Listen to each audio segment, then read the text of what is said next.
All hands on deck and hey, hot shot. Some join the army to see the world, and to be all that they can be. Some others desire to be the few and the proud and join the Marines. Some aim high and dominate the skies with the Air Force.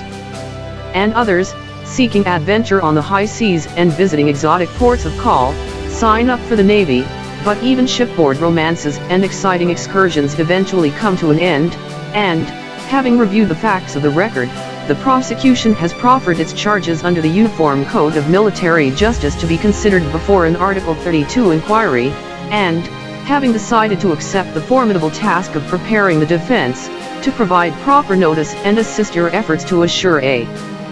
fair trial, as guaranteed under the Equal Protections Clause even to members of the military, the prosecution will now present additional information for the formal case against your client, Captain Brett Elliott Crozier, that may assist you, in the form of a contextually framed timeline to provide a broader frame of reference. Let us begin. March 21, 2020, letter from Major Mike Webb, a retired Army military intelligence officer, who had been seeking to qualify for a congressional race in the 58th most reliable congressional district in the nation against Congressman Donald Sternoff-Bayer, Jr.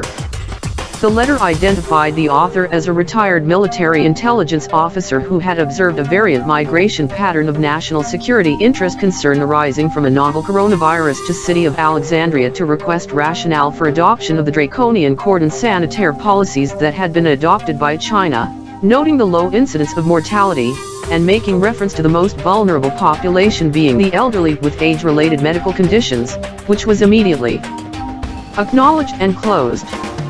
Alexandria is the hometown for Congressman Donald Sternoff-Bayer, Jr., one of the wealthiest men in the U.S. House of Representatives, as well as Senator Mark Robert Warner, the wealthiest member of the U.S. Senate, who was also seeking re-election.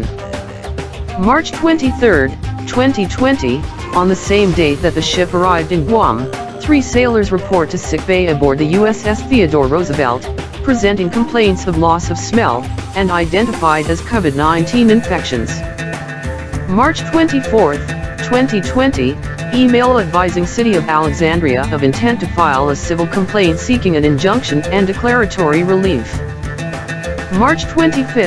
2020, email pre-filing copy of complaint against City of Alexandria, Virginia Department of Health, Virginia Board of Elections and Governor Ralph Northam, with courtesy copies to the press, the State Attorney General's Office and the Alexandria City Attorney, specifically advising regarding the risk to the elderly in nursing homes, and noting the variant migration pattern of a novel coronavirus.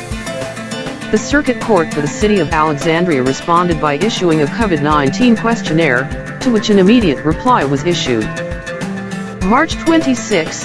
2020, Circuit Court for the City of Alexandria sets an appointment for filing for March 31, 2020. Leah F. Moriarty, and others publish public health responses to COVID-19 outbreaks on cruise ships worldwide, February, March 2020, in Emerging Infectious Disease, the primary infectious disease research journal for the CDC. March 27, 2020, intelligence estimate regarding variant migration pattern of COVID-19 to Senator Mark R. Warner, ranking Democrat on the Senate Select Committee on Intelligence, which was wholly ignored. March 29, 2020, in desperation regarding out-of-control infections aboard the USS Theodore Roosevelt, Captain Brett Elliott Crozier suspends social distancing because conditions, in his command assessment, had become inhumane, and complaining of his inability to implement social distancing, despite having an excess of 880 berths on a ship operating under full strength. March 30, 2020, Governor Ralph Northam issues a lockdown order, setting off pandemonium at various business locations, including FedEx Kinko's, compelling a request for a rescheduling of the appointment. March 31, 2020, Circuit Court for the City of Alexandria reschedules appointment for April 27, 2020. Captain Brett Elliott Crozier, based upon his command assessment drafts an email, with no named addressees, departing from standard military memorandum format, which is attached to an email sent directly to 3 admirals, and courtesy copy to 7 captains to demand compliant quarantine space at a shore location, which would indefinitely remove him from proximity from the immediate operational area closer to China. The San Francisco Chronicle recovers a copy of the email Captain Brett Crozier had forwarded to his command, and immediately contacts the Secretary of Defense to request official comments and publishes a story attaching a copy of the 4-page memorandum sent by the commander of the USS Theodore Roosevelt. April 1, 2020, issued complaint to the Circuit Court for the City of Alexandria that the rescheduled date was unacceptable, and arrangements were made to file the complaint at a drop box located at the entrance to the court. April 2, 2020, complaint formally filed with the Circuit Court for the City of Alexandria. April 4, 2020, based upon the CDC report regarding shipboard outbreak on the Princess Diamond, a video, the shipping news is published simultaneously on Facebook and YouTube, conducting extrapolation analysis for the projected effects on landlocked cruise ships, apartment complexes, to include the elderly in nursing homes. April 5, 2020, Lindsay Cohn, Alice Friend, and Jim Galby, reporters for the Washington Post, publish a story purporting to provide an analysis of what happened aboard the USS Theodore Roosevelt, in which they state that on Thursday, the Navy relieved Captain Brett Crozier, commander of the nuclear-powered aircraft carrier USS Theodore Roosevelt, after the San Francisco Chronicle obtained and published a letter he wrote asking his Navy superiors to evacuate and quarantine most of the sailors on board. Crozier's letter came after COVID-19 infections began to spread on the Roosevelt, with 3 cases on March 24 escalating to over 100 positive cases as of April 3. Analysis of actual sick call records recovered from the USS Theodore Roosevelt, and performed by the Department of the Navy, reflect that, oddly, between the March 1, 2020 and March 7, 2020, there were absolutely no reports to sick call, during which interval the ship made its port call in Da Nang, Vietnam. Intense analysis of the sick call records, based upon patients presenting to sick call with influenza-like illness, or ILI, symptoms between the period January 2, 2020 and April 7, 2020 found only a total of 43 sailors, in contrast to the Washington Post report that there were over 100 positive cases of COVID-19 infections. An in-depth examination of actual sick call records provides more clarity to the events aboard the USS Theodore Roosevelt, where, based upon ILI symptoms reported by sailors, the initial COVID-19 infections appear to have began on March 11, 2020, and this would have been the information available from shipboard medical personnel that Captain Crozier would have had at the time.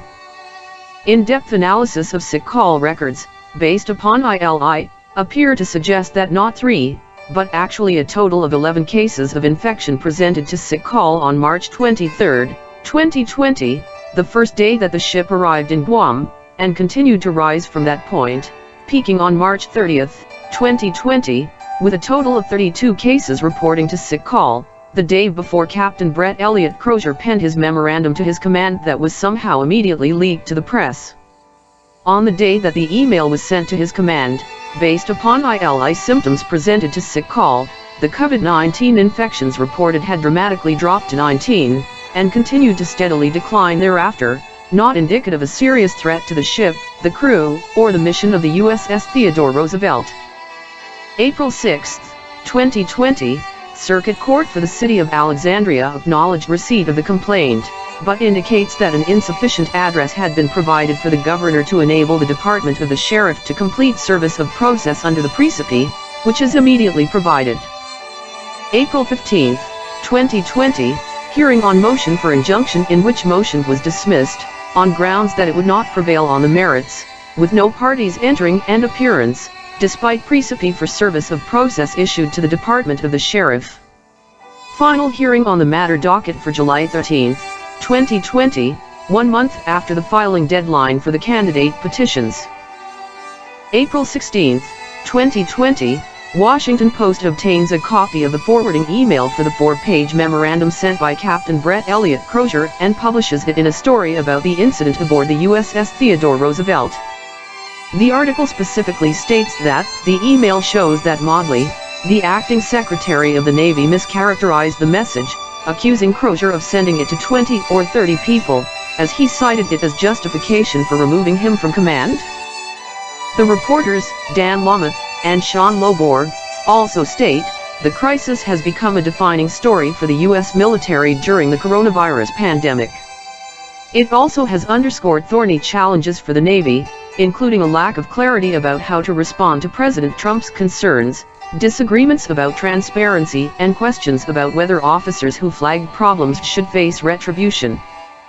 The relevant inquiry here concerns exactly why a simple memorandum that somehow was obtained by the San Francisco Chronicle from the captain of a Nimitz-class, nuclear-powered aircraft carrier found immediate responsiveness and support from the press, a letter in which the author, Captain Brett Elliott Crozier, had stated, "We are not at war. Sailors do not need to die. If we do not act now, we are failing to properly take care of our most trusted asset, our sailors." Yet, raising concerns for the elderly in nursing homes, the most vulnerable population to COVID-19, as confirmed by the review on February 24, 2020 of over 55,000 laboratory-confirmed cases by the World Health Organization, as well as a concern expressed regarding a potential risk to national security, was wholly ignored by the city of Alexandria. The governor of Virginia, Ralph Shearer Northam, himself not only the nation's only physician serving as a state governor, but also a former Army surgeon, and Senator Mark Robert Warner, the ranking Democrat member of the Senate Select Committee on Intelligence, from a retired Army major, who had actually served as a special staff officer in a key position during the formation of the Defense Counterintelligence Agency that was reported by ABC News to have alerted the president last November. Had not both military officers, in accordance with the guidance and the rich traditions of retired Admiral James Stavridis, who had, in his book, Command at Sea, had encouraged commanding officers to build on the general principles of science and engineering you studied in school, and to consult technical manuals and other expert publications? Had not both Captain Brett Elliott Crozier and Major Mike Webb relied upon the very same scientific report that had been published by the CDC in their medical research journal dedicated to emerging infectious diseases? Why, if in fact, the sailors aboard the USS Theodore Roosevelt were the victims of a highly infectious disease, has not yet Captain Brett Elliott Crozier been punished for his callous decision, on March 29, 2020, to suspend clinical protocols, which would have reasonably contributed to the death of Chief Petty Officer Charles Robert Thacker, who became ill on April 5, 2020, while the ship was in port in Guam, and where he succumbed to infection on April 13, 2020. This will no doubt be an intriguing defense for a capable litigator, but certainly, if you took on this formidable challenge, certainly, you are more than a match for the task. Still, we can rest assured that Captain Crozier's defense is in the most able hands. Godspeed. Go Army. Beat Navy and ship ahoy until next time. Bon voyage.